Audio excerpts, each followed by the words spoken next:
আপনারা দেখে বুঝতে পারতেছেন যে রান্নাটা কতটুকু সুস্বাদু হবে।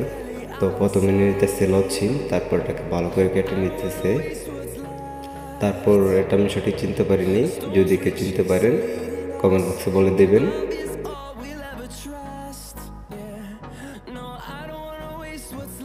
আর এটা তো সবাই চিনে, সিমের বিচি। তারপর ডিম নিয়ে নিল 4-5টা ডিম। তারপর শুকনো মরিচ, কাঁচা মরিচ, রসুন, পেঁয়াজ, লবণ। তারপর সবগুলোকে একসাথে মিশিয়ে নিতেছে। সবগুলোকে একসাথে মিশিয়ে নেওয়ার পর এরকম একটা পেস্ট হয়ে গেছে। তারপর লচ্ছিমগুলো নিচে, তারপর এটাকে ভেজে নিতেছে। তারপর এগুলোকে ভালোভাবে ভেজে নিতেছে।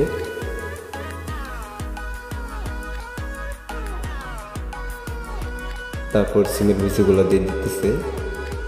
সিমের বিচিগুলো ভালো করে ভেজে নিবে।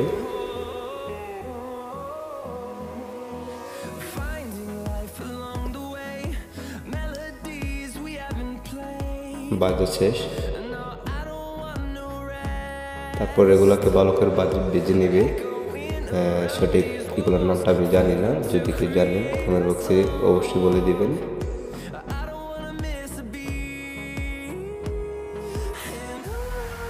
ভাজা শেষ, এখন ডিমগুলোকে ভেজে নিবে।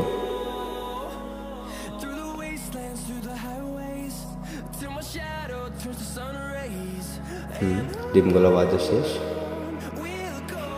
এখন যে কাঁচামরিচ আর লাল মরিচগুলো যে মিশিয়ে নিয়েছিল সেগুলোকে চুলায় দিয়ে দিচ্ছে।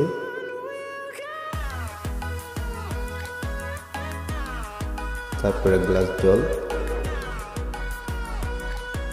কিছুটা লবণ। এটা আমি চিনতে পারিনি।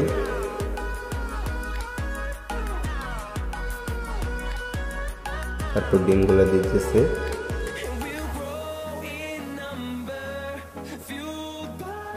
তারপর সবগুলো একসাথে মিশিয়ে নিলে আপনারা দেখতেছেন। তারপর এটাকে ভালোভাবে নেড়ে নিতেছে।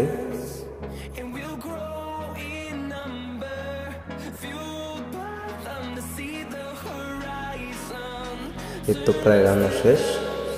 এবং দেখতেই পাচ্ছেন যে এটা কতটা সুন্দর হয়েছে, কালারফুল, সুস্বাদু হবে। এই দেখতে বোঝা যাচ্ছে এটা অনেক সুস্বাদু হবে। আপনারা দেখতেই পাচ্ছেন রান্নাটা কত সুন্দর হয়েছে।